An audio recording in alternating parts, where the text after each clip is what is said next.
Good morning student, कैसे हैं आप सब। आशा करता हूँ सभी फिट होंगे। प्यारे बच्चों, इस वाले वीडियो में हम लोग क्वेश्चन नंबर 9 सॉल्व करना सीखेंगे, एक्सरसाइज 4B का। ये देखो 8th की तरह ही बनेगा। वहाँ पर भी अपने को देखो दो लाइन हमारे पास दिए हुए थे ना, सॉरी 8 में नहीं, 7 में हमारे पास दो लाइन दिए हुए थे, तो ये 7 की तरह ही दिखेगा। यहाँ पर बोला जा रहा है कि अपने को ड्रॉ करना है ग्राफ, जिसमें लाइन्स हमारे पास 2x + y = 6 होगा, और दूसरा जो लाइन होगा वो 2x - y + 2 होगा। ये दो लाइन का अपने को, यानी दो इक्वेशन का अपने को ग्राफ ड्रॉ करना है, इनका लाइन बनाना है। उसके बाद set the reason bounded by this lines and the x axis, यानी जब आप दो लाइन बना लोगे ना, तो ये लाइन जो बनेंगी और जो एक्स एक्सिस हमारा रहेगा, जो नीचे वाली जो ऐसे लाइन होती है, उसके बीच का जो हमारा एरिया बनेगा, ठीक है, उसको अपने को पैक कर देना है, यहाँ पर बाउंड करना है, उसको अपने को क्या करना है, शेड कर देना है। जैसे कि मान लो ऐसे मेरा ग्राफ पेपर वैसे रहता है, एक नीचे एक्स एक्सिस रहता है, इधर मेरी वाई एक्सिस रहती है। तो मान लो कि जैसे एक बार ट्रायंगल बना, तो उधर ना वैसे ही हो सकता है यहाँ पर भी इसी तरीके से कुछ ट्रायंगल वगैरह बने, या फिर रेक्टेंगल बने, जो भी बनेगा, हमको क्या करना है, उसको इस तरीके से सेट कर देना है। और जो हमारा एरिया बनेगा ना यहाँ पर, उसी को अपने को क्या करना है, find the area of the shaded region, यानी इसका ही टोटल अपने को एरिया निकालना है। अगर ट्रायंगल बनता है तो, रेक्टेंगल बनता है तो, या जो भी बनेगा, इसका अपने को आखिरी में उसका एरिया भी निकालना है। तो ये मेरे हिसाब से जैसे मैं 7 बनाया था ना, सेम वैसे ही बनेगा। चलिए जल्दी से कॉपी में चलते हैं और इसको सॉल्व करना सीखते हैं।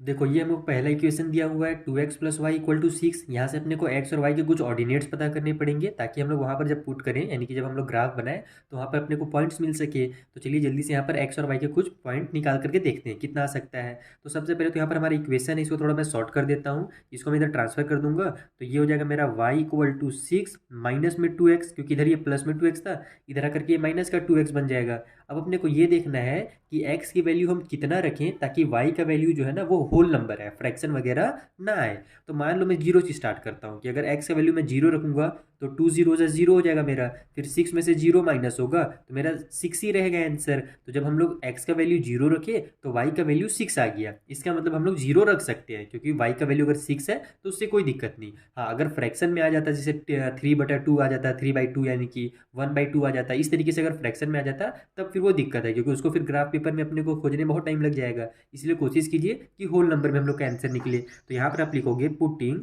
हम लोग पुट कर रहे हैं x = 0, ठीक है। x अगर अपन वैल्यू जीरो पुट करते हैं, तो उस कंडीशन में हमारा ये जो इक्वेशन है, इसके अकॉर्डिंग क्या हो जाएगा, y = 6 माइनस 2 × 0 हो जाएगा। x से जगह पर 2 और x आपस में मल्टीप्लाई में, ध्यान रखना।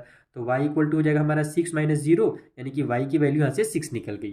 तो यहाँ पर आप लिख लो x का वैल्यू 0 लिया हमने, तो y का वैल्यू 6 निकला। उसी तरीके से कुछ और वैल्यू ले लो, कम से कम दो वैल्यू और पुट कर लो। अगर मैं मान लो यहाँ पर 1 करता हूँ, तो 2 1 2 हो जाएगा, फिर 6 में से 2 माइनस होगा, तो मेरा 4 आ जाएगा, वो भी होल नंबर है। तो मैं यहाँ पर 1 भी कर सकता हूँ। देखो x = अगर मैं 1 लूँगा, तो y = मेरा इस तरीके से हो जाएगा 6 - 2 × 1, तो y = हो जाएगा मेरा 6 - 2, क्योंकि 2 1 2 होता है। तो y = हो गया मेरा 4, यानी कि x का वैल्यू जब हमने 1 लिया, तो y का हमारा 4 निकल गया। उसी तरीके से अगर मैं 2 लेता हूँ x का वैल्यू, तो ये 2 2 जा 4 हो जाएगा, ठीक है। फिर 6 में से 4 माइनस होगा, तो y का वैल्यू भी 2 निकल जाएगा। तो ये भी हमारा काम कर सकता है। x का वैल्यू अगर अपन 2 लेते हैं, तो y = हो जाएगा हमारा 6 माइनस में 2 × 2। यहाँ पर x जगह पर इस बार अपन 2 लिखेंगे, तो y = हो जाएगा हमारा 6 - 4, क्योंकि 2 2 जा 4 होता है। तो y की वैल्यू यहाँ से 2 निकल गई। जब हमने x का 2 लिया, तो y का भी 2 ले लिया। तो ये हमारा पहला जो इक्वेशन दिया हुआ था ना, उसके अपने को कोऑर्डिनेट्स मिले हैं। अब चलिए जो इसका सेकंड वाला इक्वेशन है ना, जल्दी से उसका भी कोऑर्डिनेट फाइंड कर लेते हैं। तो देखो ये हमारा सेकेंड इक्वेशन है, जहाँ पर हमें 2x - y प्लस में 2 दिया हुआ है, और इक्वल की साइड में 0 करके दिया गया है। तो सबसे पहले तो मैं एक बार पिछले बार भी इस टाइप से आया था, कि जब y की वैल्यू माइनस में दी गई थी, तो मैंने सभी को इधर ट्रांसफर किया था, और डायरेक्ट मैंने माइनस के साइन को प्लस में चेंज किया। तो हो सकता है उसमें कुछ बच्चे कंफ्यूज हो गए हों, जिनका बेसिक कॉन्सेप्ट क्लियर रहता है वो कंफ्यूज हो ही जाते हैं अक्सर।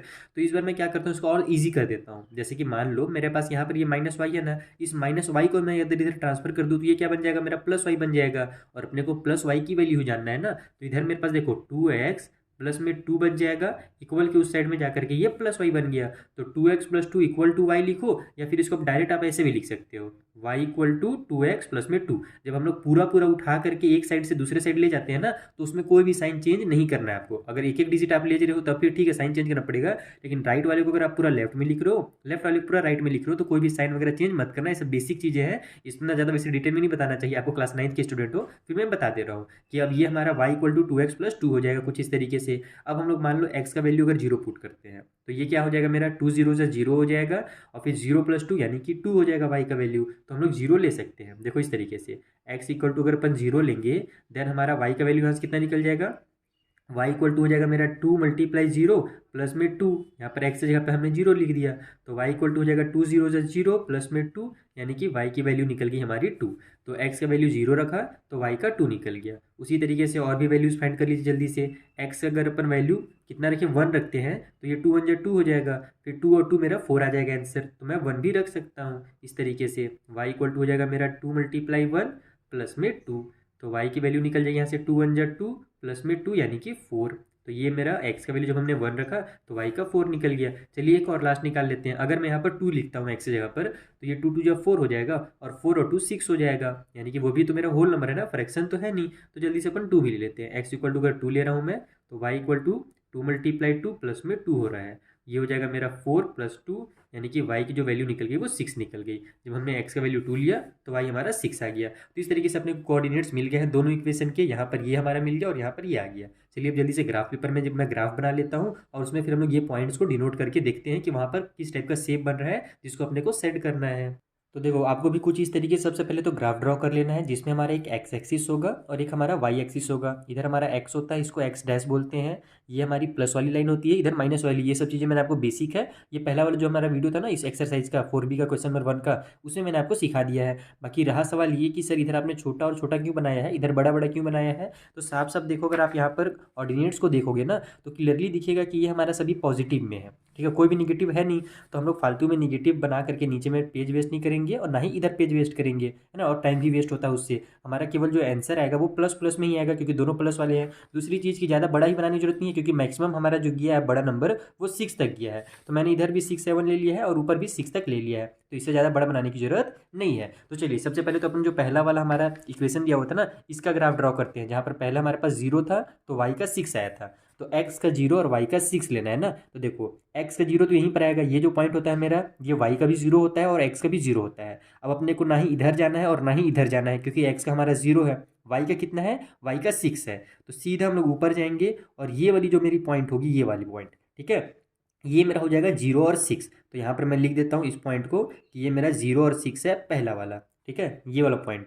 उसके बाद दूसरा वाला हमारे पास कितना है, तो 1 और 4 है, यानी कि x के तरफ में 1 कदम बढ़ाना है प्लस के साइड क्योंकि प्लस वाला 1 है, और y की तरफ कितना कदम बढ़ाना है, 4 कदम बढ़ाना है। तो ये मेरा यहाँ पर 1 आ गया और सीधा चलते जाओ ये 4 के बगल में यहाँ पर, तो ये वाला जो मेरा पॉइंट होगा ये 1 और 4 कहलाएगा, ठीक है। उसके बाद तीसरा वाला कौन सा है मेरा, 2 और 2 है, तो x का भी 2 ले लेंगे यहाँ से यहाँ तक और y का भी 2 ले लेंगे, तो y का 2 मेरा यहाँ पर आएगा। देखो इधर से y का भी 2 आ गया, इधर से x का भी 2 चल गया, तो ये पॉइंट मेरा 2 और 2 कहलाएगा। 3 पॉइंट थे। अब इसका आप लाइन ड्रॉ कर लो, सिंपल एकदम एक लंबा सा लाइन ड्रॉ कर लो। ध्यान रखना कि वो एक्स एक्सिस में टकराना चाहिए ना, क्योंकि हमको बोला गया था ना कि आपका जो सेट बनेगा वो एक्स एक्सिस पे बनेगा, तो इसको आप ऐसा ड्रॉ करना एकदम सीधा बनाना और एक्स एक्सिस को ये जरूर कट करिए, ध्यान रखना है इस तरीके से, ठीक है। आप आगे बाहर निकाल सकते हो, यहीं पर छोड़ भी सकते हो, मैं थोड़ा सा एक्स्ट्रा निकाल दिया हूँ। अब जो दूसरा वाली हमारी लाइन है इसको भी देख लेते हैं। इसमें 0 और 2 है, यानी एक्स का 0 और वाई का 2 आ रहा है, तो एक्स का 0 तो देखो यहीं पर रहेगा, वाई का 2 आ जाएगा मेरा यहाँ पर, तो ये वाला जो मेरा पॉइंट होगा ये एक्स के लिए 0 और वाई के लिए 2 कहलाएगा, ठीक है। अच्छे से दिख रहा है आपको, रुको एक सेकेंड थोड़ा सा इसको मैं एडजस्ट कर लूँ, हाँ अब क्लियर दिखा ना। अब दूसरा वाला पॉइंट देखो, एक्स का हमारे पास 1 है और वाई का 4 है, तो एक्स की तरफ 1 कदम बढ़ाओ और वाई की तरफ 4 कदम बढ़ाओ। अच्छा इसमें भी 1 4 आया था, इसमें भी 1 4 आया है, तो यही वाला जो पॉइंट होगा ये दोनों के लिए होगा, ठीक है। ध्यान रखना ना कि ये वाला जो मेरा पॉइंट है ये पहले वाले के लिए भी था, ये इसके वाले के लिए भी है, ये दो पॉइंट हमारे सेकेंड वाले लाइन में आ रहे हैं, ये कॉमन है। थोड़ा सा मैं यहाँ पे ना डैश कर देता हूँ कि मैं भूलूँ ना, वैसे तो नहीं भूलूंगा फिर भी इधर कर लेते हैं। और जो तीसरा पॉइंट है वो 2 और 6 है, यानी एक्स में अपने को 2 जाना है, तो एक्स में लो हम लोग 2 आ गया और वाई की तरफ 6 कदम बढ़ने हैं, तो ऊपर चलते जाओ और ये जो मेरा पॉइंट होगा यहाँ पर ये मेरा हो जाएगा 2 और 6 में, इसमें लिख भी लेता हूँ 2 और 6। अब इस पॉइंट को मिलाओ, देखो ये पहला था, ये दूसरा और ये तीसरा पॉइंट है, इसको ऐसे मिलाना ताकि हमारा ये नीचे भी आ जाए, ये ध्यान रखना ना, क्योंकि एक्स एक्सिस में अपने बोला गया है, क्वेश्चन में साफ से बोला गया है कि हमारा जो रीजन बनेगा ना सैडल रीजन वो एक्स एक्सिस के थ्रू ही बनेगा। तो देखो कुछ इस तरीके से हो गया। अब क्या बोला था कि जो आप दो लाइन बनाओगे उससे एक्स एक्सिस के ऊपर जो हमारा शेप बनेगा उसको आपको क्या करना है, सेट करना है। तो पेंसिल कहाँ गया भैया मेरा, एक सेकेंड, ये रहा पेंसिल। इसको आप चाहो तो हल्का हल्का पेंसिल से इस तरीके से सेट भी कर सकते हो। ये वाला जो हमारा ट्रायंगल दिख रहा है ना आपको बीच में बड़ा सा, ये यहाँ पर ना, ये यहाँ से ध्यान रखना, ये ऐसे इधर पूरा ये ऐसे जो आया है ये हमारा ट्रायंगल है। ट्रायंगल के रूप में मैं कुछ नाम भी दे दूंगा, थोड़ा सा मैं इसको हल्का सेट कर देता हूँ, आप अच्छे से कर लेना, मैं बस काम चलाने का आपको समझा रहा हूँ कि इस तरीके से आप इसको सेट कर सकते हो, पेंसिल से ही करना ज़्यादा अच्छा रहेगा। ठीक है, तो ये हमारा सेटेड हो गया, आधा काम हो गया, सेट करने के लिए बोला गया था। अब बोला था कि ट्रायंगल का एरिया फाइंड कीजिए, तो ये हमारा कुछ इस तरीके से ट्रायंगल बना है। ठीक है, तो इसका अपने को क्या चाहिए, ट्रायंगल के एरिया फाइंड करने के लिए एक तो बेस पता होना चाहिए, दूसरा हाइट पता होना चाहिए। तो बेस बोलेंगे इसको, यहाँ से लेकर के यहाँ तक जो इसकी दूरी है, ये हम लोग इसका बेस ले लेते हैं। पहले तो इसको मैं कुछ नाम दे देता हूँ, जैसे पी क्यू आर है ना, इस तरीके से मैं कुछ भी नाम दे देता हूँ इसका। ये ट्रायंगल पी हो गया, ये क्यू हो गया, और ये आर हो गया। ठीक है, ट्रायंगल का नाम पी क्यू आर रख दिया हमने, तो ये मेरा बेस हो गया। लेकिन हाइट इधर भी नहीं लेंगे, इधर भी नहीं लेंगे। ट्रायंगल अगर आपने थोड़ा सा भी पढ़ा है तो आपको बेसिक पता होगा कि जब हमारा इस तरीके से ट्रायंगल आता है, तो इस पॉइंट से लेकर के जो सीधी हमारी हॉरिजॉन्टल लाइन बनती है, 90 डिग्री वाली जो लाइन बनती है ना, सॉरी वर्टिकल जो लाइन बनती है, इसको ही अपन क्या बोलते हैं, इसकी हाइट बोलते हैं, परपेंडिकुलर लाइन बोला जाता है इसको। यहाँ से देखो कुछ इस तरीके से ये वाला जो मेरा सीधा लाइन बनेगा एकदम यहाँ इस वाले पॉइंट से इसके नीचे बेस तक, इसको ही इसकी हाइट बोली जाती है। तो अब हाइट के ऊपर नाम पी है, तो इधर क्यू और आर तो मैंने यूज़ कर दिया है, आर के बाद क्या आता है, एस आता है, तो इसको मैं एस दे देता हूँ, ये वाला पॉइंट का नाम। ठीक है, तो अब अपन एरिया निकाल लेंगे। यहाँ पर आप लिखो, एक सेकेंड थोड़ा सा एडजस्ट कर लेता हूँ मैं, टेढ़ा उड़ा तो नहीं दिख रहा आपको ज़्यादा, हल्का सा दिखेगा तो कोई दिक्कत नहीं है, ज़्यादा बस नहीं दिखना चाहिए। तो यहाँ पर अब आप लिखोगे एरिया। ठीक है, एरिया ऑफ ट्रायंगल, जो हमारे पास ट्रायंगल बन रहा है उसका एरिया निकालने के लिए अपन क्या करेंगे, फॉर्मूला हमारा क्या होता है, 1/2 मल्टीप्लाई बेस और मल्टीप्लाई हाइट, ये हमारी फॉर्मूला है।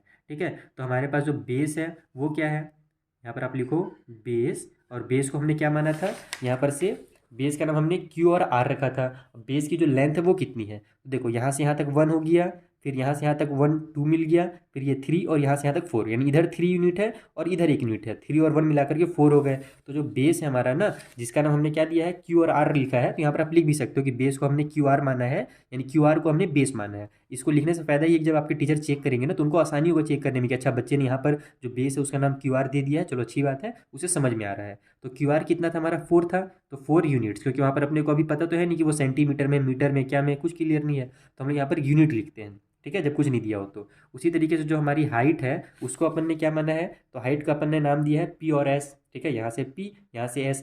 पी एस कितनी दूरी पे है, तो देखो यहाँ से 1, ये 2, ये 3 और ये 1 4, यानी जो हाइट है हमारी वो टोटल 4 यूनिट्स है। तो यहाँ पर हाइट में भी, यहाँ पर हम लोग पी एस इसका नाम दे देते हैं कि हाइट जो है वो पी एस है, और वो भी हमारी 4 यूनिट्स है। तो हमारा जो एरिया निकलेगा, यहाँ पर ट्रायंगल बना देता हूँ मैं शॉर्टकट में, एरिया लिखने के बजाय ये हो जाएगा मेरा 1/2 मल्टीप्लाई 4 बेस की जगह पर, और मल्टीप्लाई 4 हाइट की जगह पर, क्योंकि दोनों हमारे 4 और 4 है। ठीक है, और यूनिट का मल्टीप्लाई होगा तो आंसर हमारा स्क्वायर यूनिट में आएगा, ये भी ध्यान रखना।